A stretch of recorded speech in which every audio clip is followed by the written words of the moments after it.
เกือบบ่ได้กลับมาเห็นหน้าเมียเกือบบ่ได้มารีวิวอาหารแซ่บๆให้ดูคนได้เบิ่งเรื่องของเรื่องคือมันเป็นจังซี่ข่อยนะบ่สบายมาประมาณมื้อ2มื้อละด้วยความที่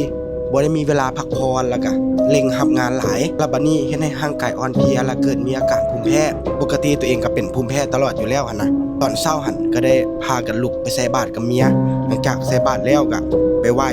หอปู่นาคอยู่หลังพระธาตุหลวงไปไหว้ขอพรขอหยังนำเพิ่นนั่นล่ะแล้วก็กลับมานอนช่วงประมาณ 6:30 นในช่วงที่นอนหลับหั่นก็ฝั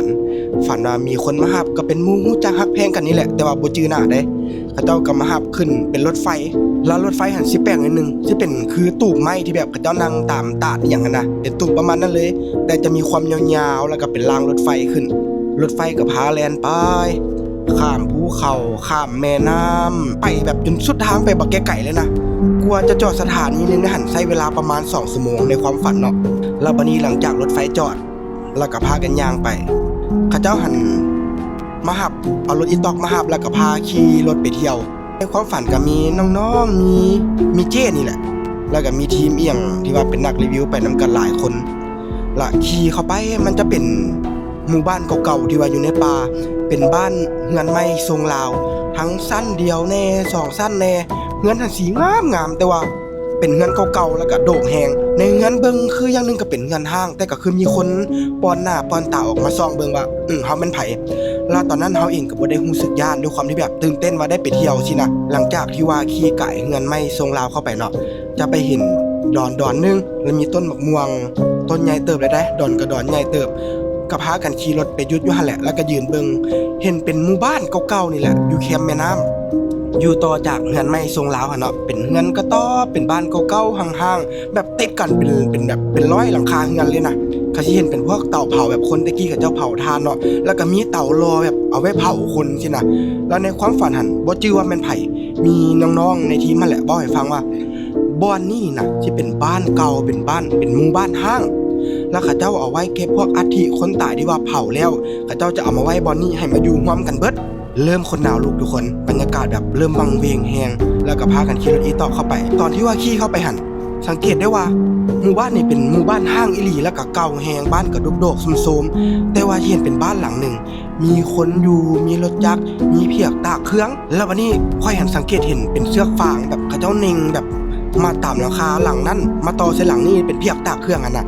ด้วยความที่ว่าเฮาเป็นคนห้อยพระห้อยอย่างอยู่แล้วก็เลยว่าบ่ได้ค่อยรอดเพียกบ่ได้เด้ออย่าเฝ้าขับขายค่อยกระดึงเพียกตัวนั้นลงมาปาดเอาเชือกฟางแบบปาดขาดยากแฮง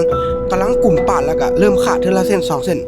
แล้วเจ้าของเงินที่ว่าจอดรถจักรไว้หั่นน่ะออกมาจากที่ตอนแรกเป็นคนเนาะ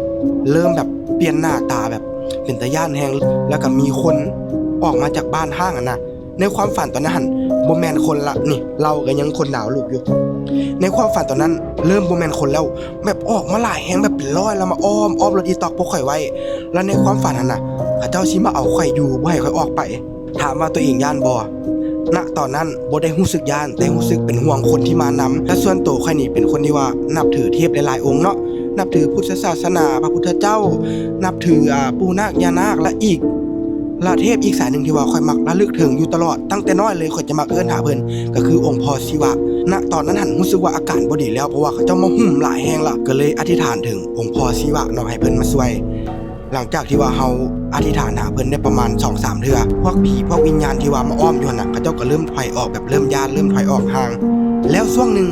ข่อยกับทีมงานกำลังสิพากันขี่รถหนีออกไปมันมีภาพแวบหนึ่งเป็นเหมือนภาพหญิงที่ว่าเห็นไม่ค่อยเห็นเลยทุกคนจื้อที่ว่าเป็นดอนสูงๆและมีต้นมะม่วงตั้งอยู่บ่ตอนที่ว่าภาพนั้นเงินทรงลาวเข้ามานะค่อยเห็นภาพตัวเองที่ว่าเป็นพระบวชเป็นพระแล้วมาธุดงค์แล้วกำลังมาปักกดอยู่บนกองต้นม่วงหั่นกำลังห้อยกดกำลังห้อยมุ้งกำลังเตรียมที่เข้าในมุ้งแล้วสิ่งที่ค่อยเห็นก็คือครูบาองค์นั้นที่ว่าเป็นตัวค่อยนะก็หิฟ้าวเข้าไปในมุ้งเพราะว่าเห็นสถานการณ์บ่ดีในตอนที่ว่าเข้าไปแล้วไปนั่งสมาธิอยู่ในหั่นเนาะพวกผีพวกวิญญาณต่างๆก็มาดึงมุ้งสิมาฮื้อมุ้งสิมาดึงเอาเพิ่นออกไปหั่นนะแล้วค่อยที่ว่ายืนเบื้องตัวเองอยู่นะตอนนั้นก็เลยเว้ากับพระว่าโอ้คันมื้นตาออกมาแล้วมาดึงมุ้งไว้นี่ออกจากสมาธินี่บ่รอดเขาแน่นอนเจ้าไหนก็ย่าได้บวชอยู่ในผ้าเหลืองแล้วห้ามหลุดจากสมาธิเด้อให้ตั้งมั่นในคุณงามความดีนิ่งเข้าไว้เขาเทศหยังก็ย่าอันนั้นมันเป็นแค่ภาพลวงตา ให้นั่งหลับตาภาวนาพุทโธพุทโธนิ่งโลดแล้วก็แผ่เมตตาให้เขาอยากได้ส่วนบุญหลังจากที่ว่าเตือนตัวเองออกไปแบบนั้นเนาะสมาธิก็เริ่มกลับมาก็เริ่มนั่งเริ่มภาวนาเริ่มนิ่งแล้วก็เริ่มแผ่เมตตาให้เขาบ่ให้มาเบียดเบียนกันแล้วก็ภาวนาได้ว่าจังได๋ก็ได้บวชในผ้าเหลืองแล้วอันสิตายข่อยก็ยอมขอตายในผ้าเหลืองนี่แหละในความฝันณตอนนั้นหลังจากที่ว่าทุกอย่างเริ่มดีขึ้นข่อยกับน้องๆทีมงานก็พากันขี่รถหนีออกมาจากหมู่บ้านนั้นในความฝันนั้นน่ะก็ยังมีวิญญาณบางตนที่ว่าแล่นนำมาอยู่นะข่อยก็พยายามแผ่เมตตาแล้วก็สวดภาวนาถึงหลวงพ่อที่ว่าให้มาคุ้มครองทุกคนให้ปลอดภัยแล้วอยู่ดีๆน่ะตัวเองก็รู้สึกว่าหันใจบ่ออกรู้สึกว่าเหงื่อแตกแล้วก็สะดุ้งตื่นขึ้นมาประมาณ 10:30 นี่แหละลุกขึ้นมานี่หันใจบ่ออกเพราะว่าด้วยความที่ว่าภูมิแพ้มันขึ้นเนาะแล้วมันมีเริ่มมีเสมหะเริ่มมีเสลดอย่างนั้นน่ะมันตันหลอดลมก็สะดุ้งตื่นด้วยความแบบตกใจแฮงถามว่าตอนนั้นรู้สึกย่านบ่ได้ย่านแต่รู้สึกประมาณว่าเฮาก็ยังมีบุญเฮาก็ยังรอดมาได้เนาะเรื่องราวก็สิเป็นประมาณนี้เนาะตอนนี้ก็คือเสียงก็เริ่มแหบเริ่มมีอาการแบบเจ็บคอนิดๆก็เลยบ่ได้ตัดคลิปบ่ได้พากย์เสียงให้ทุกคนได้เบิ่งเด้อขอโทษหลายๆห้านที่ว่ากำลังถ่ายคลิปรีวิวจากพวกเฮาอยู่เดี๋ยวมื้อแลงหรือว่ามื้ออื่นอาการดีขึ้นก็สิเร่งตัดคลิปใหม่คือเก่าเอาจังได๋ก็ขอบมุกขอบใจเด้อที่ว่าเบิ่งแต่ต้นจนจบมันก็เป็นความฝันที่ว่าแปลกๆอยากมาเล่าให้ทุกคนได้เบิ่งนะ